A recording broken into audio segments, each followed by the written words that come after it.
Hello and welcome to Alternative Living Chats podcast. This week I chatted to Catherine Jackson, who has moved from the Isle of Man with her husband Steve and her Westies. They are currently living in their motorhome and will be moving on to a narrowboat that they're having built in the early 2023. I hope you enjoy the chat, and please remember to review and save the podcast ready for the next episode. And if you'd like to join me for a conversation, please just drop me a message at nevertoolateourjourney@gmail.com, or you can just drop me a message on my social media and I'll come back to you. Okay, here's to the podcast. Thank you. So I'm lucky enough today to be in conversation with Catherine. So if you'd like to just introduce yourself and tell us a bit about you. Hi, Maxine. Yeah, I'm Catherine. I've given up, well, me and my husband have given up a traditional way of living to live on our motorhome. So there's myself, my husband Steve, and we've got two dogs, Holly, and a new little addition, Hamish, who is both of them are Westies. Hamish is 17 weeks old, and Holly is nearly 10. We decided many years ago that if funds would allow, that when we got to mid-50s, we'd like to live life on a narrowboat. And in order to be able to fund that venture, we've sold our house, bought a motorhome, and are having a narrowboat built. Wow. It's all very exciting. Definitely. So at the moment then you're living in your motorhome. And so what are you doing? Are you just traveling around? Where have you been so far, and how are you finding life in the motorhome? Yes, we work, and then we put the house on the market, and we lived on the Isle of Man. So we would come across into England, every sort of couple of months or whatever, to see progress on the narrowboat. And then we sold our house and moved back to the UK in May of this year. So we've been travelling around the UK and just going wherever the mood takes us. Really, it is an adventure. We've been so many places that never been before. That's exciting. It is really exciting. So I'll just obviously give the audience a bit of note. I mean, Catherine and I met because I think you contacted, I think it was through Facebook or could have been even YouTube, I can't remember now, because about having your boat built, wasn't it? And we both had the boat built with XR&D. Was it? Yeah, that's right. Yes, we had Narrowboats is being built by XR&D, and through that, I think I must have seen them XR&D posting the video of or photographs of Never Too Late being put on the back of the low loader and travelling up, and then from then I watched one of your videos and thought, actually, XR&D boat, we're having ours alien built by XR&D, so let's just get in touch with you so we can follow your journey and sort of giving us hints and ideas. And we've seen Never Too Late's progress from when Andy took her on to do the fit out till she was launched, and obviously we followed you ever since. So Yeah, that's it. yeah.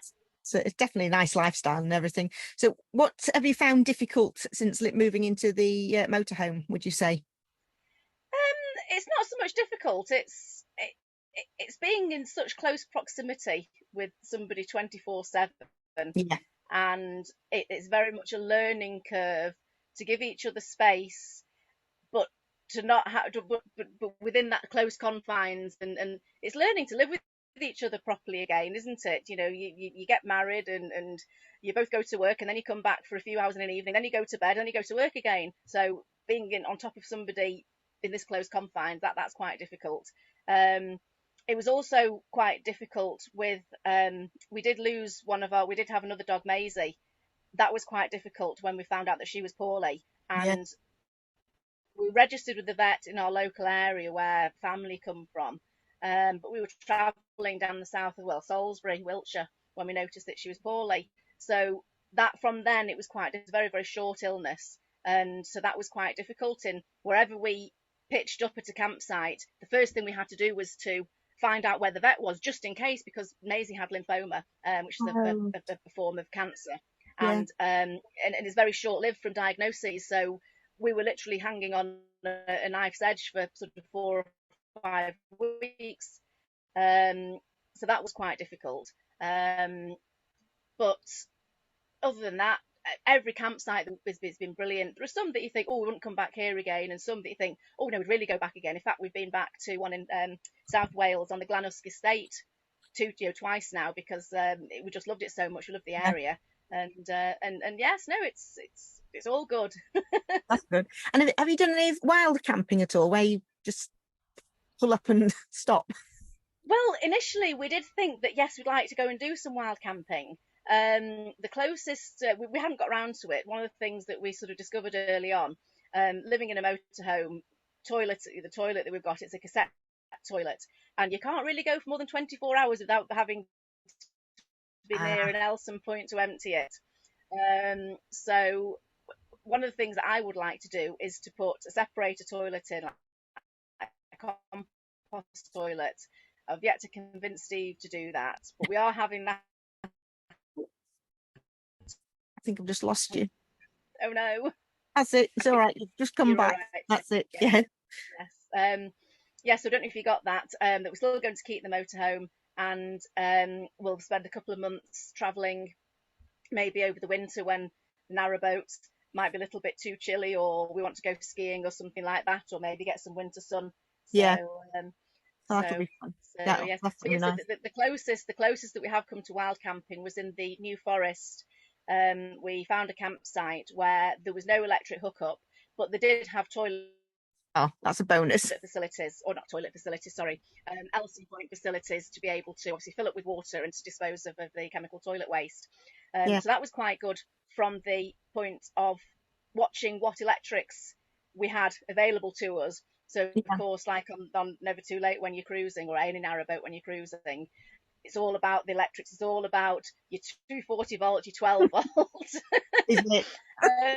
Absolutely. So we did pitch up on a bit of the site. We thought, right, direct sunlight, because we've got solar panels on the top of the motorhome as well, and we constantly looking at the battery, Yeah. you know, the, the battery levels from the solar and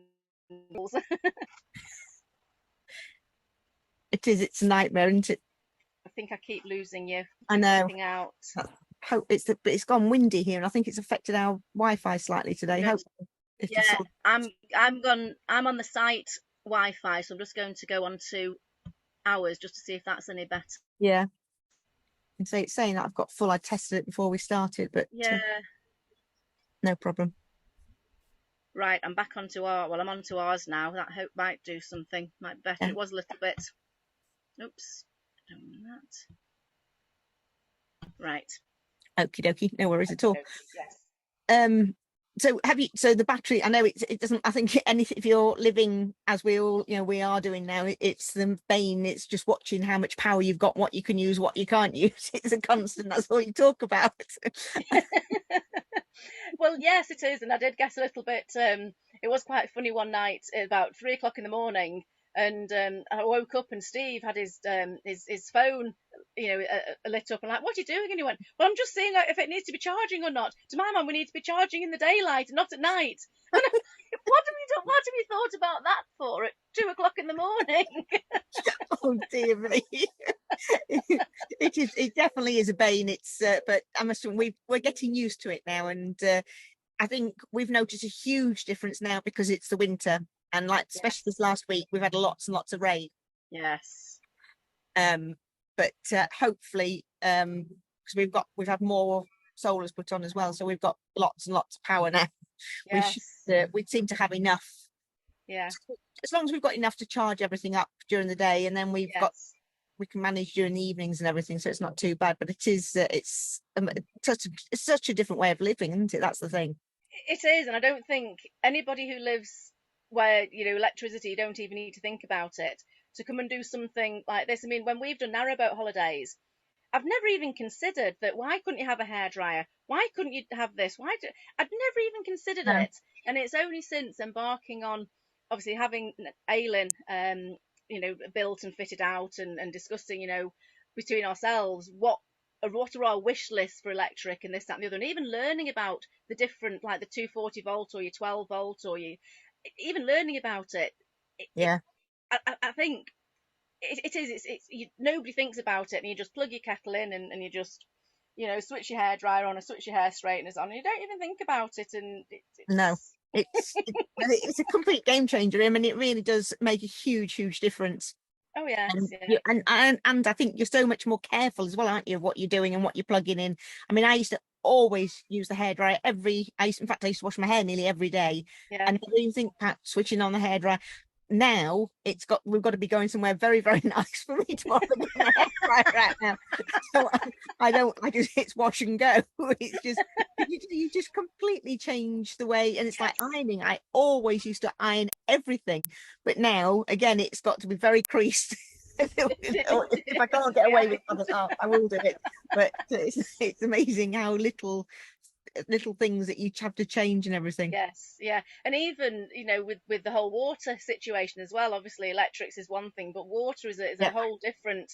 I don't know what size tank we've got on our motorhome, but every other day we do need to fill it with water. right. And it's like the very first morning that we had a shower. I had a shower in the motorhome, shower cubicle, and like I did at home or when we lived in a house, I just turned the water on and I washed my hair. And like about 10 minutes later, I heard beep, beep, beep. And I thought, what's going on here? Because the water tank was getting empty. So now it's like, get yourself wet as quickly as possible, switch the water off, shampoo, lather, and That's it. I guess it's very nice when you go and stay with family or anything and you go and use their shower. You can just switch on the water and have free water for the. It is bliss.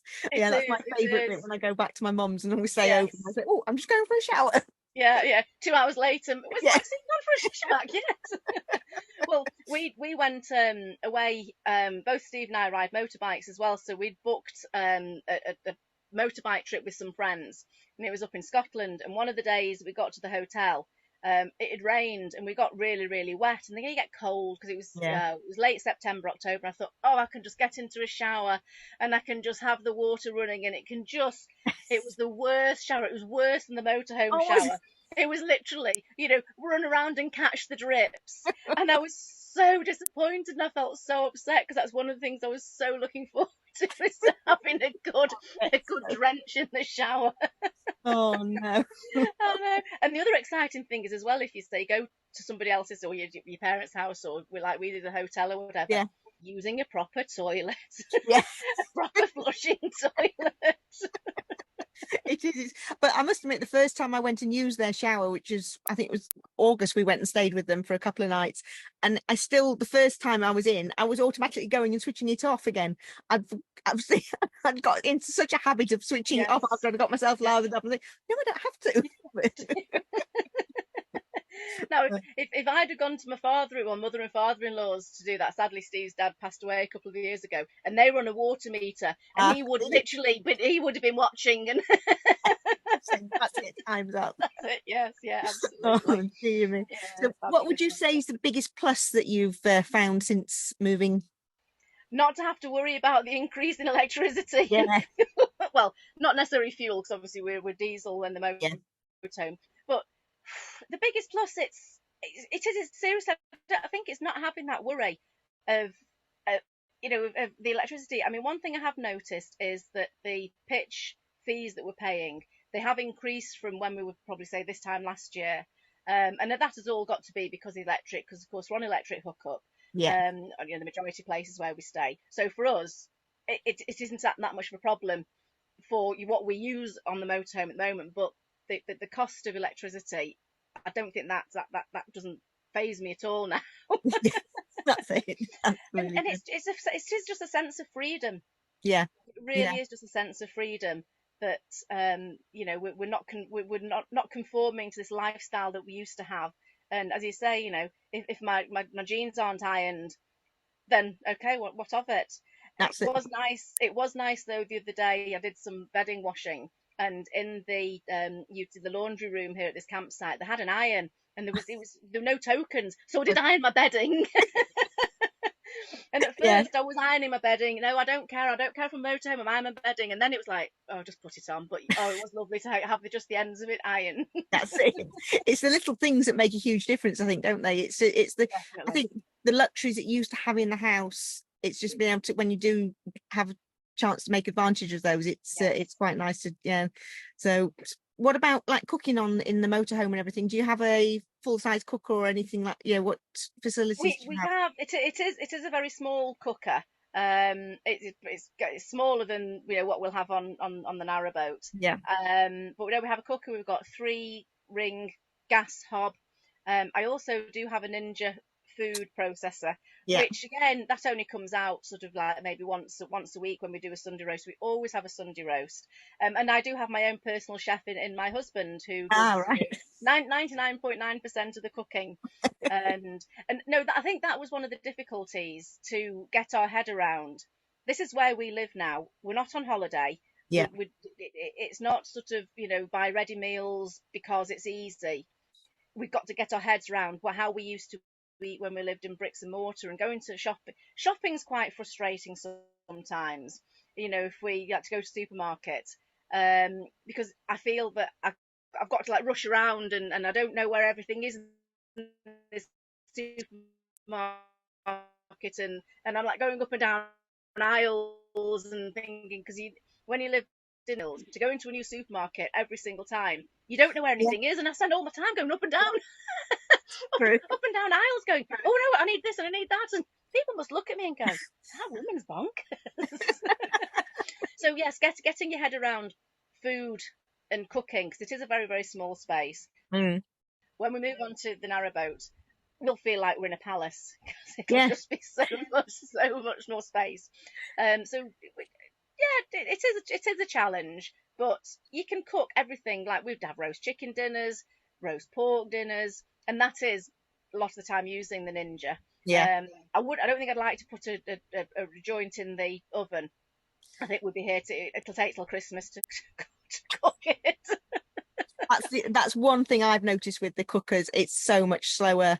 Yeah, And I was thinking about doing jacket potatoes the other day, and I thought, no, if I can do them in the Ninja, I'm not doing them in the oven, because it is very, very much slower. I think that's the only main thing I've noticed within the kitchen, that's it's like that. yeah, So yeah. You just have to plan. If something says 20 minutes on the cooking guidelines, allow at least 40. definitely, But the gas cooker does heat up a lot quicker it than does. electric cooker. Yeah, It's just that it just takes a little bit longer. Bless it. yeah, that's it. Yeah, but, we're not in a rush doing anything these days, so No, it doesn't no, matter no, so much, does it? absolutely. That's I it. mean, I Yeah, think when we did first meet, and I think we said that our plan was to ditch work, because we run our own business when we lived on the Isle of Man, and yeah, we thought we were going to hand it over to somebody else, and that's it, completely not work. Well, because again of all the instability, with like the Ukraine and electric, this, that, and the other, everything that's going on in the world, and also things that happened within our work on the Isle of Man, we decided, for the benefit of the lady who's taken over the running of the company over there for us, we'd still have our hand in. So we uh-huh. do still work remotely, and it does seem to be working very well. And of course, we're still then getting an income from it, Yeah, and so that was for us a thing that we seriously thought, oh, do we want to give up having that income? And we decided no, it's that security for us. We don't need to like start dipping into pensions and savings and yeah. whatever. We'll have that security and benefit, and it's worked out better. So that Jane on the Isle of Man, she feels that she's got support from us, and we're also still having an input and having an income from it. So That's good. Yeah, that was yeah, no, it is. And we wake up. In fact, with the puppy, we are waking up an awful lot earlier.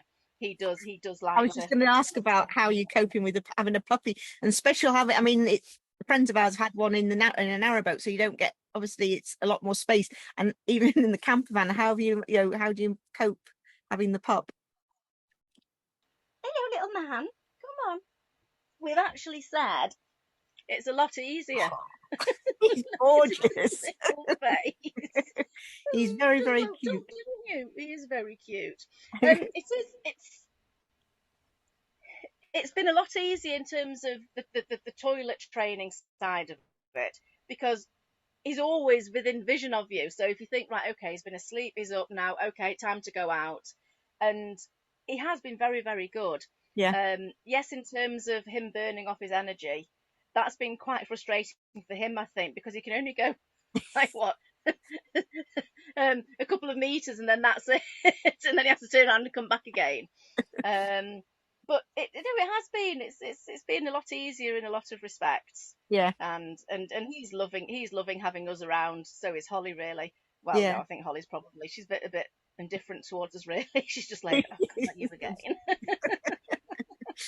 But so that was a little bit of a tricky one when we knew that we were going to have to say goodbye to Maisie, and Yeah. I wasn't ready to not have two dogs, and my emotions were just, I can't cope with the thought of not having two dogs. And I thought, well, I'd like a rescue dog, really. And Yeah. then I thought, well, actually, a rescue centre might not like our lifestyle, but I couldn't understand why they wouldn't, or I never even pursued it. But in my head, I thought, well, why would they not like it? Because we're going to be with them, 24/7, and they're never going to be left alone and whatever. But I did have a bit of a scare with Hamish the other day, and I actually thought, oh, that could be a possibility. He pulled the lead out of my hand, because I was going to shut a gate, and he pulled the lead out of my hand, and it was a flexi lead. And of course, as he was running, it started chasing him, and he was going towards a road.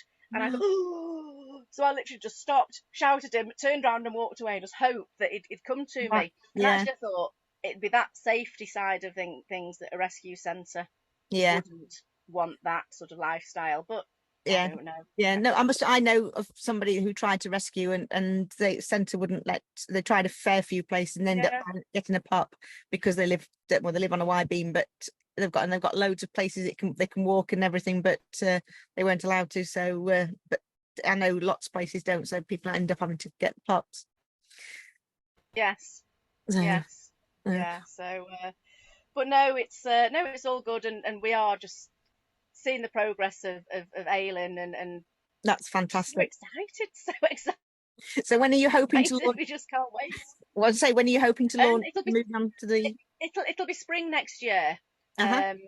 And I don't know if you had any thoughts on this, but one of the questions that Steve asked XR&D was, well, how do you black the underside of the boat? And both Gary and Lee said, we don't. I said, why don't you? And they said, because it's so thick, it's never going to need any, have anything gone wrong with it. But Steve still couldn't get that into his head, that it didn't need blacking.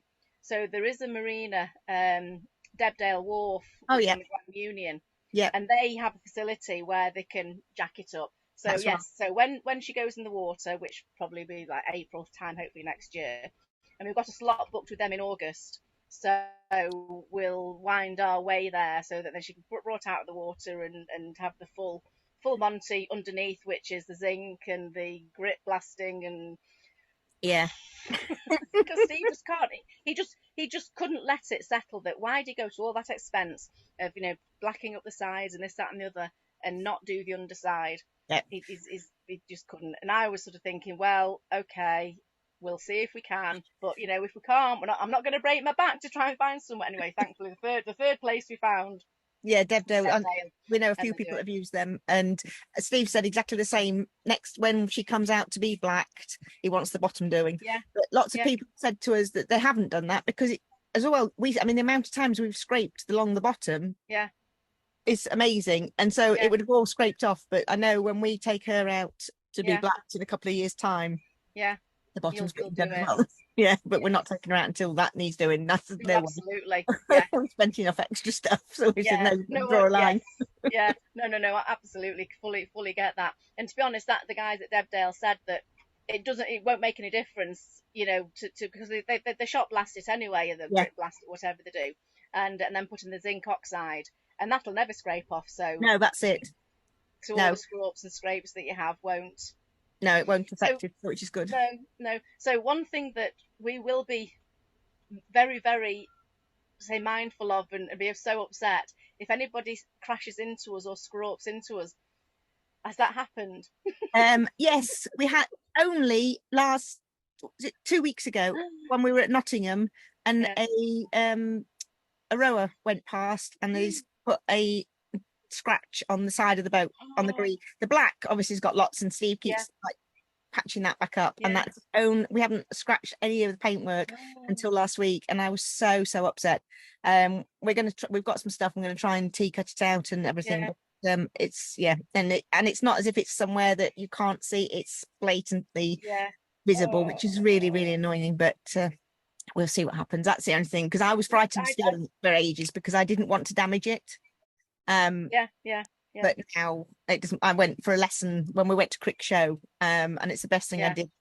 And then she said to me, she says, look, you're going slowly, you're not going to do any damage, and it just gives you the confidence. But I mean, the blacking is getting that. I've got lots of scratches on that, but we just keep rubbing it all down and re-blacking it so it looks all right. But we have got one scratch on the side, which is very sad. But yes. Yes, I'd cry. I'd cry. It's not that's one nice thing that happened last. We went down to a campsite at near Baslow, and we went into a car park. This is obviously in the motorhome. I went into the shop, and it was a very small car park. So Steve stayed in the van, and he had to keep moving to let people go move their cars to get in and out of the site of the car park. And when I came back, and he went, I've had an accident. And I said, what's happened? He says, there was a low branch and I just reversed and just caught the top left hand corner. And that all that evening, Steve was just like, and we were both like, I can't believe it. There's a proper chunk that had been taken out. Anyway, this campsite did have a list of like mobile, like caravan motorhome mechanics. Anyway, so we called one up, and he came out the next day, and he got on his step ladders and had a look, and he said, there's a big rectangular chunk missing. So they drove back to the car park, and there it was. They brought it back, and he just like taped it up, patched it up, and we did have to have it plastic welded when we got back home. But so for that evening, both of us, particularly Steve, was just, I just didn't see that coming. I didn't see, you know about your width, you know about your height, but I didn't even think about the low branch. And even if I'd have been there, you know, as banksman, you know, watching him back, would I have known to look up to probably to not. The branch? And this branch did have an awful lot of chinks and knocks out of it from previous, from other people and whatever. So you do get hit a few times and things like that, but luckily, touch wood, the only damage is that one so far. So it is. I think the first time when we hit, well, it was the blacking, so it wasn't the actual paintwork, such thing, but it still makes you go and think what damage. But as everybody says, it happens, I'm afraid. So you're gonna have to get used to it. And, get used to it. It's not very nice the first time. I know. I think Aileen, we're just going to keep her in bubble wrap. Yeah, that's it. I don't blame you.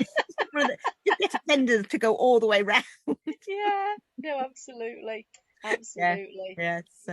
So what would say like 2 or 3 tips then for changing your life and living in a motorhome, and obviously going to be in the narrowboat soon? What tips for somebody considering it? Yeah, what would you say? The first one is don't think too hard about it. Do it. I think, crikey, I'm rubbish at answering questions like that.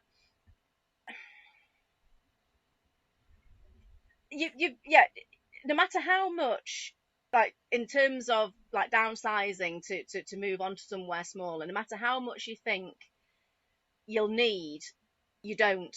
We've got so many things on board now that we don't need. So ultimately, when we get back up to near where Steve's mum is, we'll offload half of it.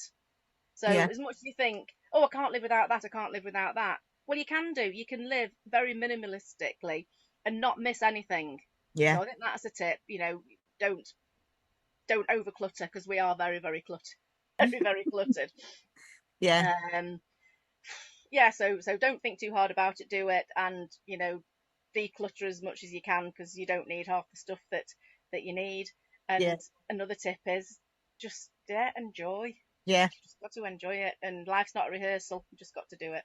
Yeah, totally agree. And I certainly agree with about the decluttering, because you think we thought we'd got rid of well, 99% of our stuff really. Yeah. But we still keep going to the charity shop and taking other bits and pieces, and it's amazing what little stuff you need. Yes. You Yeah. tend to live in the same type of clothes because you'll have clothes to do when you're doing locks and things like that. So Yeah. it's definitely just keep decluttering until you have literally got just like a capsule of a few bits and pieces. Yes. Yeah. Yeah. Yeah. And so one other tip as well, specifically for living in a motorhome, where obviously for you and I, we've been very fortunate to be able to design our boats for our use, whereas in a motorhome, it's this is somebody else's design. Yeah. Don't be afraid to change it. If there's something that you think, can I live with it? Yes, for the time being, but ultimately, can I change it? If I can, I will do. So don't be afraid to change anything. That's So good. Yeah. yeah. Good idea. So, well, Yeah. thank you ever so much for having a chat. And Pleasure. what we'll definitely have to have another catch up and do another podcast once you've actually moved on to Aileen, because that'll not be that Definitely. long. It'll fly No, by. I And know. we'll Well, see how you get on. Steve did say that we're now halfway through our time of motorhome living until obviously Aileen Yeah, will it's be finished. So it's yes, really exciting. So, well, thank you very much. And pleasure. I'll. Do you have a you're on? Are you on Twitter or No, I'm anything not like that? on Twitter. Not No, yet. just No. no, No, no. so that's all right. So I was just going to say, if anybody wants to have a chat about what you're doing or anything like that, if you've got an email address, I can put that in the link so that Yep. people can contact you that way. Yeah, no problem, because you've got my email address, haven't you, from obviously doing this? Yep, yep. Yeah, You put the email address on. That's perfect. Lovely. that's brilliant. So Yep, thanks very much. no problem. Enjoy the rest of your day. I hope you've enjoyed today's podcast and thank you very much for listening. Please let everybody know about the podcast so we can grow the Alternative Living Chats community. And if you would like to join me, drop me a message. And also all the details of today's guests will be in the information of this podcast. Thank you.